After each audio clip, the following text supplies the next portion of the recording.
शिव महापुराण की जो कथा है ये विश्वास की कथा है, एक भरोसे की कथा।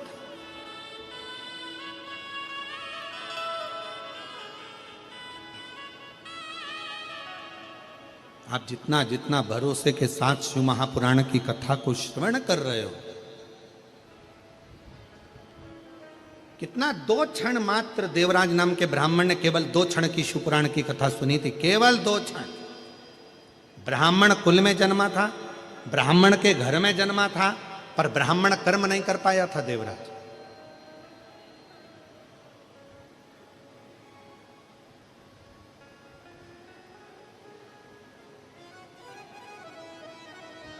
घर में अच्छी पत्नी थी, अच्छे बच्चे थे देवराज के घर में, पर एक पर स्त्री का संग मिल गया उसको।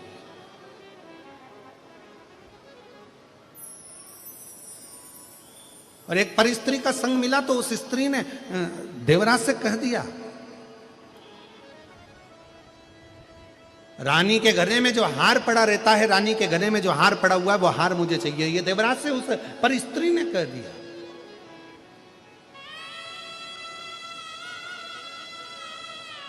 एक गलत नारी का संग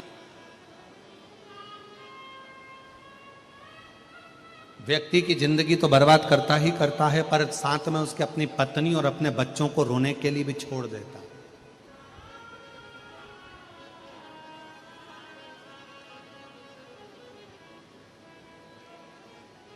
इसीलिए शायद भविष्य पुराण में एक बड़ी सुंदर बात लिखी है कि जानवर पर भरोसा कर लेना,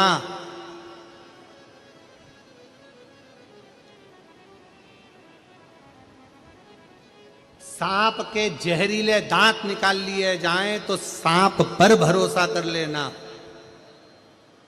पर भविष्य पुराण कहती है कलयुग जब अपने पूर्ण जोर में आ जाए, जानवर पर भरोसा कर लेना, सांप पर भरोसा कर लेना, कीड़े पर भरोसा कर लेना, पर भविष्य पुराण कहती है जब घोर कलयुग आएगा तब इंसान पर भरोसा करना सबसे कठिन काम हो जाएगा, क्योंकि मनुष्य भरोसे के लायक ही नहीं बचे।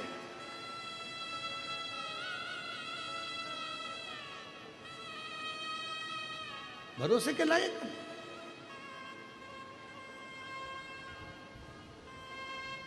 हर व्यक्ति ये सोच में बैठा है, बस वो कहते हैं ना महाराज, पतंग जितनी ऊंची ऊंचाई पर उड़ती है ना, यहां उड़ाते कि नहीं उड़ाते हैदराबाद में मकर संक्रांति पर? अरे जम के तो बोलो जरा, उड़ाते हैं। हाँ, पतंग जितनी ऊंचाई पर उड़ती है, आसपास की बिल्डिंग के जितने लोग रहते हैं उस पतंग को काटने की तैयारी में लग जाते हैं।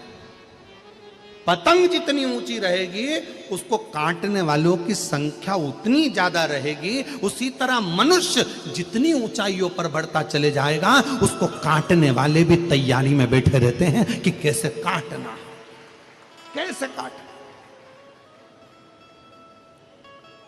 एक पतंग उधर से आ रही है काटने वाली, एक इधर से आ रही है, एक इधर से, एक उधर से, और वो हवा में उड़ती चली जा रही।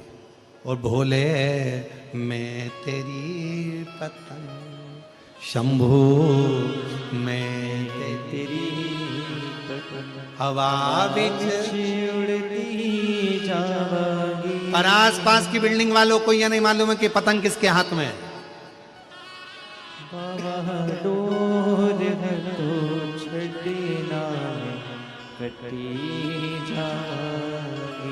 आसपास के बिल्डिंग वालों को यह नहीं मालूम है कि ये पतंग उड़ा कौन रहा है, कौन है इसके पीछे जो इसको इतनी ऊंचाइयों पर लेकर जा रहा है, कौन है इसके पीछे जो ये अलमस्त की जिंदगी जी रहा है, कौन है इसके पीछे जो इतने आनंद के जीवन को जी रहा है। और काटने वाले लगे हैं, कोई इधर से काट रहा, कोई उधर से काट रहा, कोई इधर से काट रहा, कोई उधर से काट रहा, काटने वाले लगे हैं पतंग को ऊंची उड़ती हुई पतंग को काटने वाले भी ढेर होते हैं, और ऊंचाइयों पर चढ़ने वाले व्यक्ति का, जिसका मान, जिसका सम्मान, जिसकी इज्जत, जिसकी प्रतिष्ठा, जिसका वैभव चारों तरफ हर जगह पर होता रहता है, उसको भी काटने वाले ढेरों हो जाते हैं। कोई इधर से काटेगा, कोई उधर से काटेगा, कोई इधर से बुराई करेगा, कोई उधर से बुराई करेगा, कोई उधर से बुराई करेगा, करता।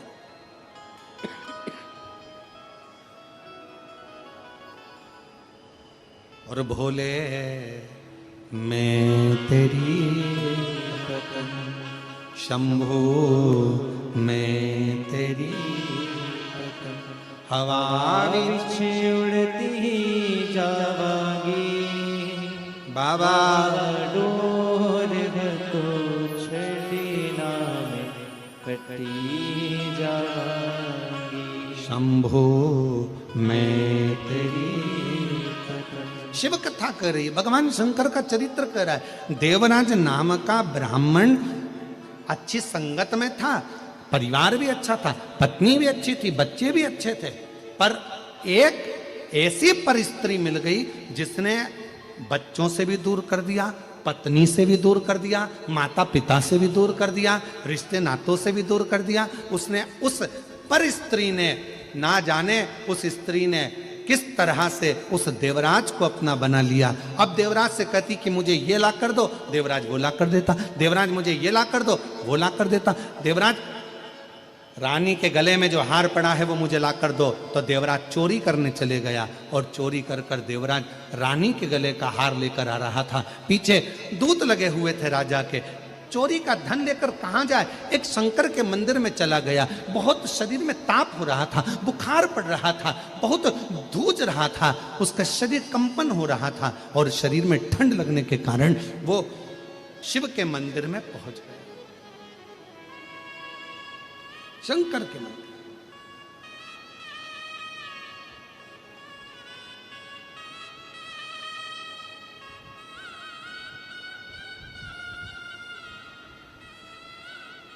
शिव मंदिर में जैसे ही जाकर बैठा, उसको नहीं मालूम था कि यहां पर शिव महापुराण की कथा चल रही है।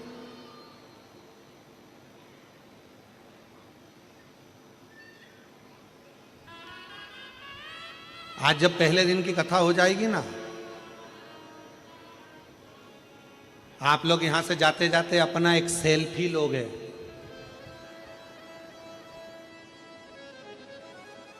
और फिर स्टेटस पे लगाओगे शिव महापुराण की कथा अपने भाग्यनगर में शमशाबाद में प्रारंभ हुई। भूतड़ा परिवार मुख्य यजमान और भाग्यनगर का भाग्य चेत गया, स्टेटस लगाया। और तो जैसे स्टेटस 4 लोग देखेंगे तो उसने क्या तूने बताया नहीं, बस सीहोर वाला महाराज आया था, कथा चल रही है। अब इतनी दूर सीहोर तो नहीं जा सकते, ना जाने कहाँ कहाँ कथा होती है, इतनी इतनी दूर नहीं जा सकते, पर अपने शमशाबाद में, अपने हैदराबाद में हो रही है, मालूम नहीं पड़ा। और आज पहला दिन निकल गया।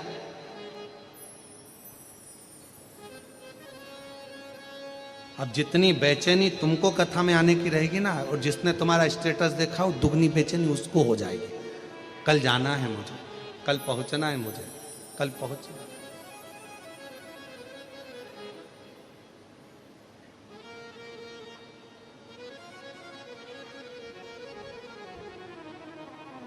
अच्छा, ऐसा नहीं है कि बेचैनी तुमको नहीं हुई।